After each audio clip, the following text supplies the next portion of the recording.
Okay, the first exercise of this circuit is just going to be a wall breathe. So for this one, you can choose two different options for this. You can choose the wall breathing one. So for this one, I want you about maybe half a foot away from the wall, not too far, but also not too close. So the first one, you're going to have your elbows back on the wall like this, and we're going to go through just those normal postural cues. So it's going to be shoulders up with the breath, shoulders back. So get your shoulders as far back as you possibly can with your head on the wall if you can do it. And then you should have a bit of a gap here in your lower back. And so if you then flatten that while keeping the shoulders back, that should be quite difficult. Now, you might find that you're limited in your range here, so it might not feel as difficult for you as it is for me right now.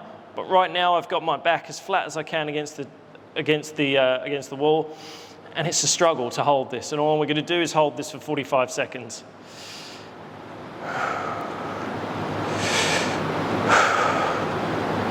I've already done a few seconds, so we'll just do 30, So I find this extremely difficult to hold for this period of time. It's very, very, very difficult. If you get this right, you're thinking core between the shoulder blades. If you really nail it, you'll get it in the glutes, which is really firing for me right now. So the other option for this one is to put your hands up flat against the wall. But you might find that gets a bit uncomfortable. You might find you're in this position.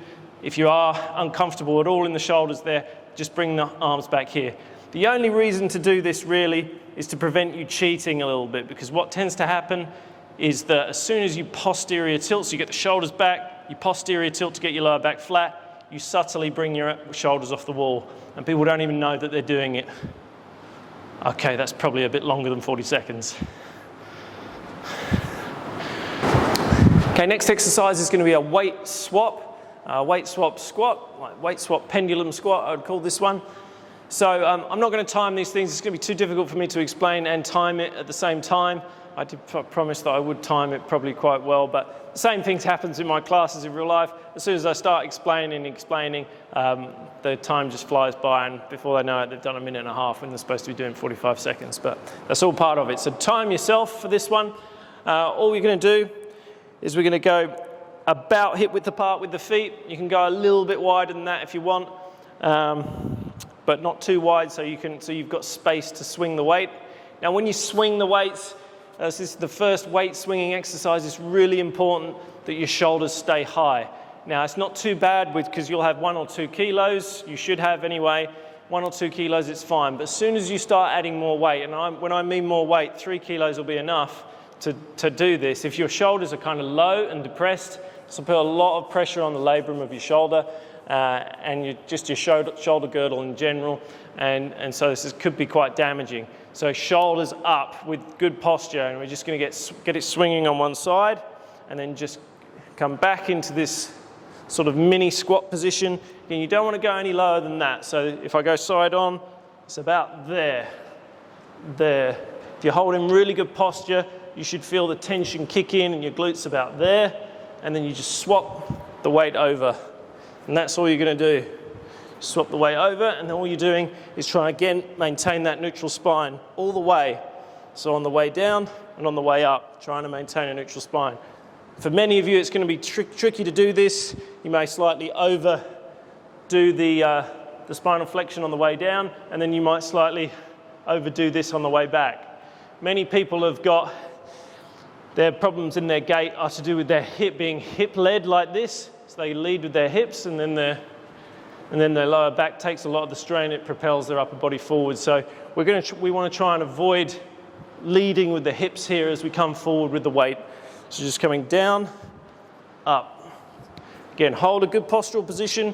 This will feel hard enough with 1 kilo. And also the other thing about this is the swing should be effortless. So the upper body, my arms, I'm not really feeling any strain here. It's all in my core and hip region and glute region that I should be feeling this exercise. So we just go front on. And again, look at yourself in the mirror here. I know when I do this exercise with slightly heavier weight, I have a tendency to My hips will maybe pop out a little bit. This is a problem I have from my squash days, that my hips come out of alignment. The better you hold the posture, the better your alignment will be. And so we're just swapping from side to side. Great exercise to do this one. Nice and simple. Really good for you. Okay, that's probably well over a minute. That's exercise number 2.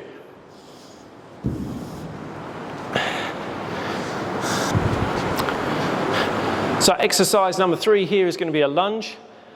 So in this exercise, I want you to really focus, because this is a really oftenly done wrong exercise and has some pretty bad connotations if you do it wrong, particularly on for the pressure on your knees. Your knees, a lot of people put far too much pressure on their knees when they're doing a lunge.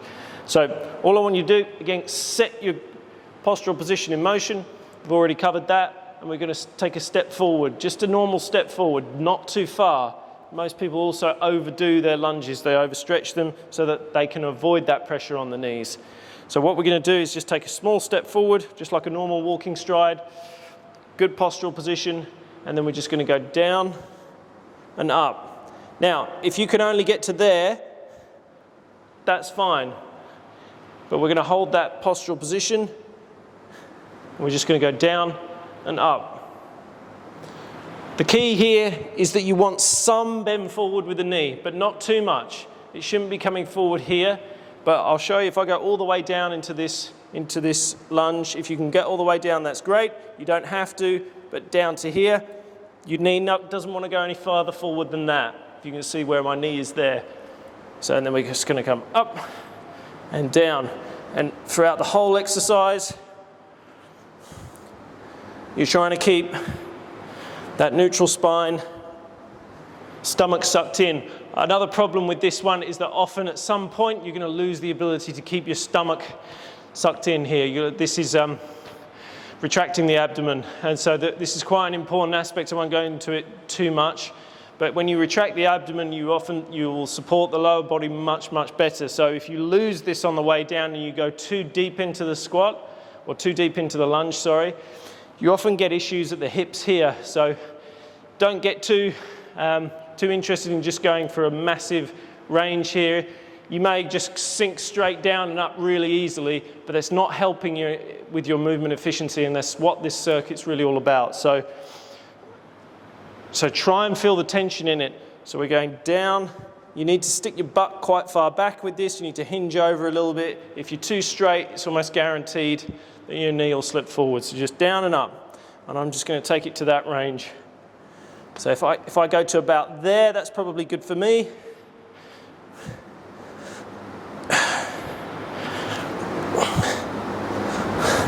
Hard exercise. Now, if you want to make this harder on yourself, you can always do this as a split squat jump. So if you want to make this a bit harder,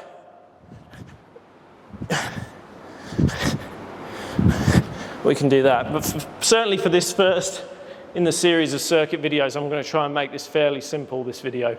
But that's exercise number 3, the lunge. For exercise 4, I want to incorporate a crossbody swing. So this is going to teach you how to pivot a little bit.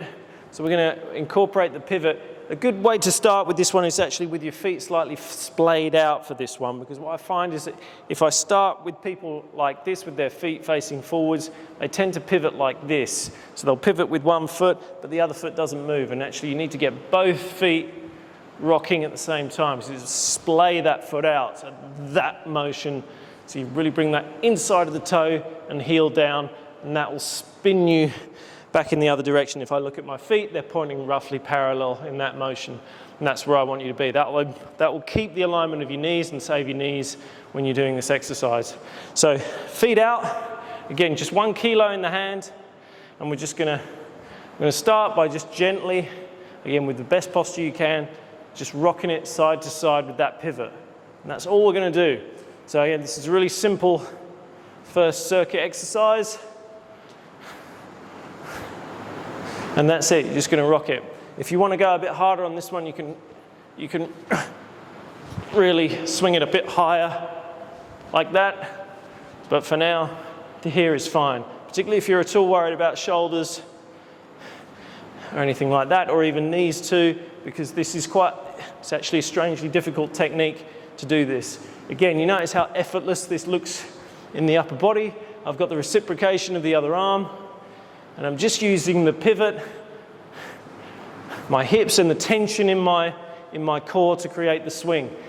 It's a pretty good measure of how well you're holding yourself in your core if you swing a weight really well. If it swings effortlessly in your upper body, it's a good sign that you're doing it right. If you're lifting like this and you start feeling it in your shoulder, that's what I don't want. But it's kind of inevitable that you might feel that a little bit, so that's why you've only got 1 kilo of weight. So just pivot, pivot, pivot. Nice, simple, easy, rhythmical exercise. Okay, this next exercise number 5, is going to be a wood chop. So we're going to do this with a step, so a stepping wood chop. So for this one, I'm going to get you to put the weight in your right hand. Generally how I do it is like we'll go 2 sets round. The first set we'll do on the right side, the next set we'll do on the left. So actually just to mix things up, because I'll probably do most of these things on the right, we'll do this one on the left. So we're going to put the weight in the left hand like that. Again, get as good a postural position as you can. In that position, then you pop the right hand over the top, and then you just hold it here just on the top of your shoulder.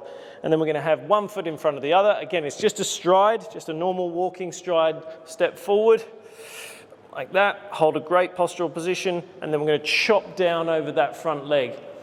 And then as you chop down, you want look in the mirror, you're looking for a good alignment of the legs here. So what you might find is something like that happens, so you get out of alignment with your hips and your knees and your feet too, and then come back. And we're going to shift the weight, so the weight's on the left foot, the weight's on the right foot.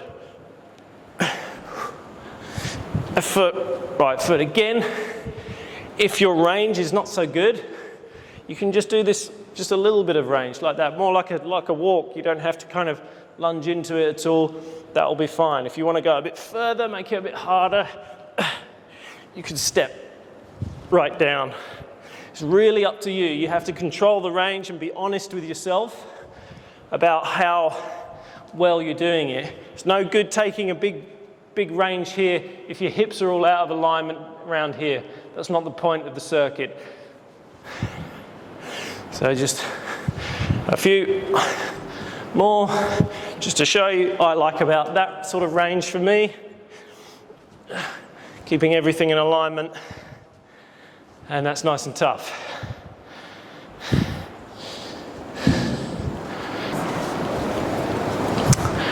Okay, the next exercise is a reach over press. So for this exercise, we're going to be working the lateral lines here.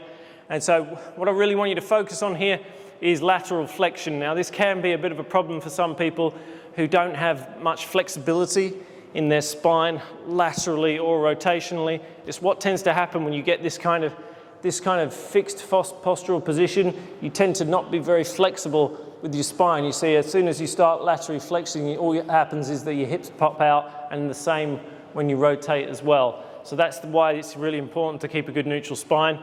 Again, just look at the range that you're going at.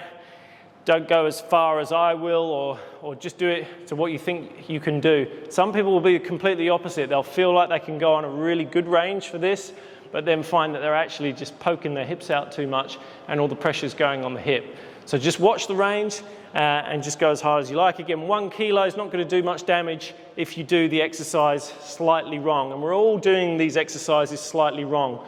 Like I'm doing these exercises slightly wrong. They're not perfect, but I'm always working towards that perfect form. So we're going to start in this position. So the arm goes over the top of the head. Again, we're trying to go exactly sideways. So what we're going to do with this one, start there, good posture again, best postural position you can give me. And then we're going to bring, just like in the warm-up, the feet and the arm together. And then we're going to bring the leg apart. And you notice when I'm in this position here, I'm flexed at the spine this way, and then there's a gap between my head and the weight.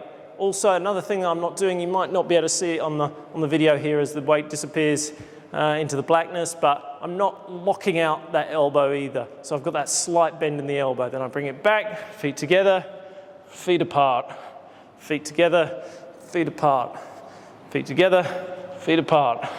So what I'm trying to encourage here is that when you push that weight up, that it's your torso supporting the shoulder complex here. So it's not just, you know, you put your arm over, feet apart, and that one's just come from my shoulder. And I don't want to do that. When I lift something overhead, I want to have it really supported by my torso, because this is where all the strength is, and my tiny shoulder muscles here, tiny deltoid muscles, are going to take too much strain. And over your lifetime, if they take the strain whenever you're putting something over your head, and it doesn't even have to be a weight, it could just be reaching into the cupboard or something, they're going to eventually give out. And shoulder problems are one of the biggest problems, or one of the most common problems I see with clients in the gym. So just a few more of these then. So reaching over, feet together, feet apart. Feet together, feet apart. And again, if you want a bit more of a challenge, and I might emphasize this in later circuits, but you can do this as a bit more of a skip to the side, a bit more of a ballistic exercise. It's completely up to you what you do. I'd recommend getting the rhythm of the exercise first and making sure that there's not too much pressure on the shoulder there. Right, nice basic exercise for number 7. We're going to do a one-leg balance. So I'll do this on both legs so you can see from the different angles. So we're going to go side on. And again, this time we're going to start again with that one foot behind the other. Again, it's just a step, just a normal walking step. Best postural position you can give me. And then we're just going to lift that foot up on the back and transfer the weight all onto on the left foot in this case. And that back leg should trail behind you. So if you lose your balance here, you can just tap it down like that. And then you just got to hold that posture as well as you can. And if your left leg's forward, we want this right arm slightly forward with a little bit of rotation there. And it's pretty hard holding that postural position there. Okay, just from the other angle, from the other foot. Don't tend to be quite so good off my right foot. But we'll get as good a position as we can. Now, some people struggle on this exercise a little bit because they shift forward onto their knee like this. If you find you're doing that and you're getting too much pressure through the knee, this is quite a common problem when people try and do a one-leg balance like this. Try sticking your butt out a little bit with the exercise. So if you're finding you're shifting forward and you're putting pressure on that knee, it's likely it's something that pops up in your gait when you're walking and running. You can just stick your butt back and just lean over a little bit. So the more you bend your butt back, the more you need to shift your pelvis. I'm cheating using the wall here, but that sort of position. And again, you should be trying to make sure you've got as good a neutral spine as you can in that position, and then you just hold there. I've got a nice position now, nice and sturdy. All right, the number 8 exercise is going to be a pendulum squat. So we already did a one-arm pendulum with the weight like this. Nice gentle exercise. This one's going to be covering a bit more range, but with no weight, so you don't need any weight for this exercise. If you've got a couple of weights, you can use a couple of weights for this one. It's no problem, but you'll get the effect just the same as without. Going way ahead into the future, you can up the weight as much as you like with this one, and of course it'll get much harder, but also it'll get much harder to do it properly, which really is the important thing. So again, we'll do this one from side on to begin with. So hip width apart with the feet, best postural position you can, and what we're going to do is we're going to swing the arms. So swing the arms up, all the way to the ceiling, and then down and up, like that. And they should be swung, the arms, rather than lifted. We're just going down, up. And you notice the squat isn't particularly low. It's like to there. And again, you notice that the knees are slightly forward, but they're not miles forward like that, slightly forward. Your knees being slightly forward is a good thing because it lengthens the calf, and we get that length primed to contract. So you get a little bit more power and efficiency out of your calf muscles, which then goes up to the hamstrings. It tends to create a good signal for the glutes to fire, and everything fires pretty well from there. So, okay, up and down. So things to watch out for with this exercise. Seems fairly simple, But nice narrow stance. If I look at the stance from front on, it's nice and narrow, so I've got space for my arms to swing. You might find when you do this exercise that one arm's going to go back further than the other, or even in the front on position and on the side on position, you might notice that one of my hands goes a bit further than the other.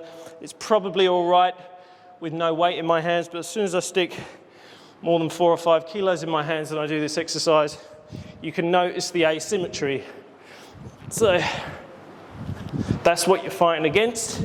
Try and keep it as even as you can, looking in the mirror occasionally. The other thing that tends to happen in this exercise is as you go down, you'll anterior tilt your pelvis too much. That puts immediately too much pressure on the lower spine, so don't anterior tilt too much. And then as you come up, you'll keep that anterior tilt and you'll end up here. So in this high position, we need to have that posterior tilt finishing with really good posture with your hands up in that position. Because again, most people's gait dysfunction is something like that. They lead with the hips when they walk like that. You'll find that you may have the tendency to do this exercise a bit like this. Like you'll thrust the hips forwards. That's not what I want. The idea of this exercise is to get the main thrust for your gait, so when you're walking or running, that to come from the back line of this front leg. So the back line actually contracts and pulls you forward like that. And so that's the same for this. So it's mainly focused on the back line here, and that's what fires, that pulls you up, not the thrust from the front line of your body here, from your hips. So down, up. And adjusting that spine the whole way. It's really all about precision. If you do this well, 45 seconds of this is hard. If you do it not quite so well, it won't feel so hard. But you know, this is a good workout for me. I'm getting quite tired now, getting up onto 8 sets, and I'm lifting hardly any weight. I'm just working against my own dysfunction. This is going to be quite hard for you to work this hard. It sounds strange, I know, but it's going to be hard for you to work this hard. It's all about just attention to detail the whole time. So that's the pendulum squat.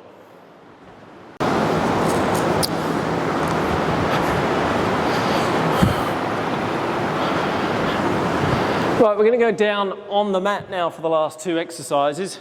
So for this exercise, again, you can choose the hard way or the easy way. Everyone chooses the hard way, so you're going to probably do it the hard way.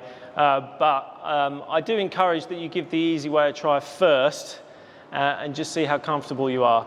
So a very common exercise that you get given by personal trainers and physios are exercises like leg lifts. So a leg lift like this, for example, with 1 foot flat on the ground. So this is what you can do. This is the easier side of the exercise. So the problem of this exercise for most people, though, is when they're not concentrating on their posture as a whole, they'll lift this leg and they'll arch their lower back. And obviously, most people who are given an exercise like a leg lift, it's quite a basic, seems fairly simple exercise, are quite vulnerable in the lower back. It tends to be a very common injury. Lower backs, knees, shoulders tend to be what I see the most problems all the time. So you can focus on this. So 1 foot flat on the floor. Again, best postural position. Just pin those shoulders back as much as you can with a big deep breath through your rib cage, and then flatten that lower back. Now, as soon as you do that in this position, I can feel my glute fire here. You may not feel this. It's just that I'm quite practiced now at trying to get this position just right. You only have to be millimeters off and you won't feel it. So I've got a good fire in that glute there, and then I can raise this leg. And then the whole time I'm thinking shoulders back, keep that lower back as flat on the mat as I can. And that's all I'm going to do. Nice and flat on the mat, and then I start again feeling that in the glute there. If you're feeling it here, perhaps then you can make this even easier. So we get to this position, shoulders back, and we just lift the leg up and down like that. Again, try and keep that lower back as flat on the mat. It's harder than it looks. I'm actually struggling a little bit here to keep the back as flat as I could do. If you're struggling with that one, then you can also just drag the foot as well. So just drag the foot out and back, keeping your back flat on the mat. But it's really important to keep that lower back flat on the mat. There's no point in doing an exercise that's going to hurt you. If it's, if you're doing this at home just by yourself, there's no ego issue. If you're in a class, you might want to do the hard one just to save face. But if you're at home, you just do the easy one. Just drag your foot up and back, get that lower back as flat as you can. So there's those two options. There's three options there. There's a straight leg lift, there's the bent leg lift, and then there's the leg drag. So dragging it out and back. All three exercises, your back, just like a wall breathing exercise at the start, should be flat against the mat. So you get good feedback on this one. You'll know if you're dragging this back and you've got a gap, you know that you're doing it wrong. It's harder to get that feedback when you're actually standing and doing some of those movement exercises. Right, but the harder one, if you really want to do the harder one, is the dead bugs. So we're going to put the feet and arms up in the air, and exactly the same principle applies. You drop the opposites, and then we want to flatten that back as low as you can against the mat, and then back. Flatten it as much as you can, keep the shoulders back. As you can probably hear from my voice, it's starting to shake. Quite a difficult exercise. Now you can do these exercises. I've suggested that you do this like 40, 45 seconds with 20 seconds rest. That would be a proper circuit training kind of workout. But you can also just do it on how tired you feel.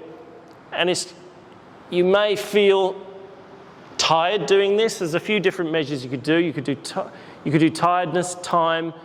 You could also do when you start to feel like you're actually losing the control of the exercise. So when you start, for that one, for example, once you start you're feeling your lower back start to raise too much and you stop controlling it very well, then you can stop. That's a really good way of doing it. And another thing is a good way of about telling whether an exercise is good or not is if you're feeling it where you shouldn't feel it. So if you do start feeling that exercise in your lower back or any of the swings like a point in your shoulder, it feels uncomfortable, then stop. There's no point in doing an exercise that's going to cause damage. We don't want that. So always looking, there's always like 3 points in particular between the shoulder blades, right in the core, in the stomach area, and on the glutes. And the other is just if it's an all-round tiredness, that's fine too. You may not get these specific areas lighting up until you really get the exercises real nailed down by the millimeter.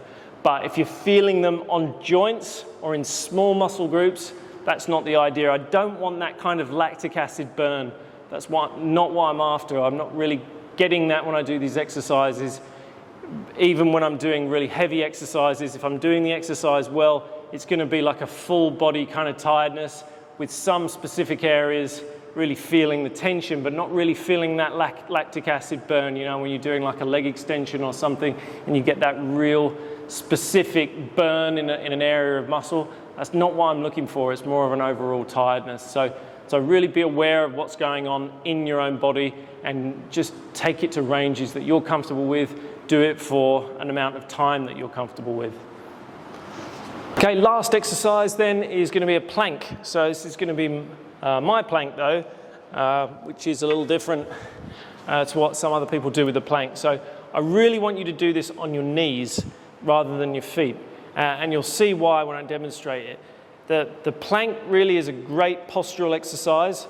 It shouldn't be done for minutes and minutes and minutes at a time, and it's usually done that way. If you're doing it minutes and minutes at a time, it just means that you're in a position that you're quite comfortable with, really. You're not really working against your own dysfunctions to improve your posture, and the plank's really good at trying to do that. Now I'm going to demonstrate it with a stick on this one. You can try with the stick if you like. It's a bit of a fiddly process to get on yourself. You can maybe use someone else to put it on your back, or you can just use the mirror. But what we're really looking for, because obviously the stick is a flat surface, is to get your spine almost perfectly flat. And so we're going to just use all those postural cues that we've been doing the whole time, and just try and get this stick as flat as I can on my back. So here we go. I'll try and do the best I can with it.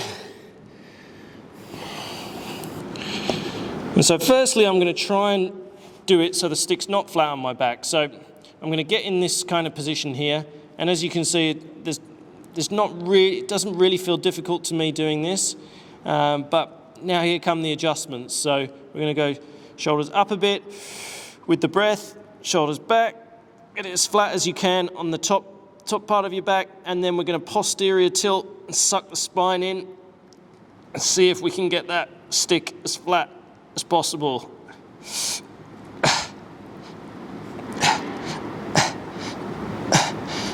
Right, I'm having to adjust the whole way, but you just get it as good as you can get it. Again, if you can hold it for 40 seconds, great for you, but I don't think I'm going to be able to do that. Again, you see this is just on the knees, and I'm pretty fatigued after all of that. That's a hard exercise, doing it properly. A proper plank shouldn't be something that you can hold for a long time. There will be some of you who are quite mobile in your hips and back, for example, maybe too mobile, that will put that stick on your back, get it flat, and have no issues with that whatsoever. This would be maybe a talk for another day, but that kind of mobility is actually not greatly helpful. What we want to be able to feel, the great thing about this is if you get that position right, you can feel the tension. And if you can feel the tension in that position, you can feel it in other positions as well when you have a neutral spine. And so that helps bring the feedback to you while you're moving, where your spine is, and you've got some feedback. The problem with very flexible people at their spine, when they don't feel that tension, is that they can take themselves to beyond safe ranges of motion.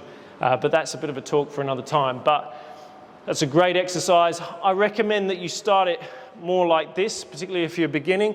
So go onto your stomach first.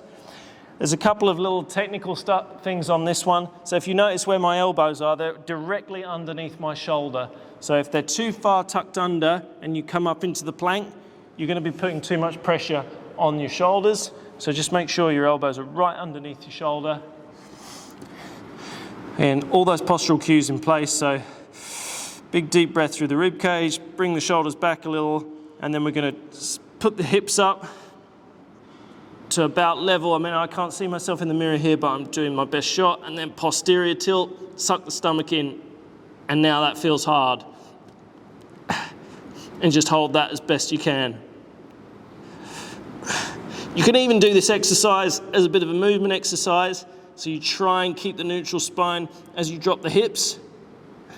Doesn't really matter where your hips are so much, as long as you've got that neutral spine. So that's quite hard, just moving that and adjusting, keeping my neutral spine as I adjust.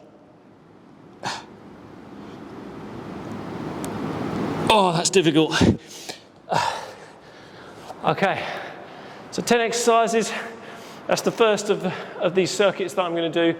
Many more coming. I kept this one fairly basic, but there'll be some more interesting exercises in the future, and I'll try and take it from a few more different angles as well when I've got an assistant helping me.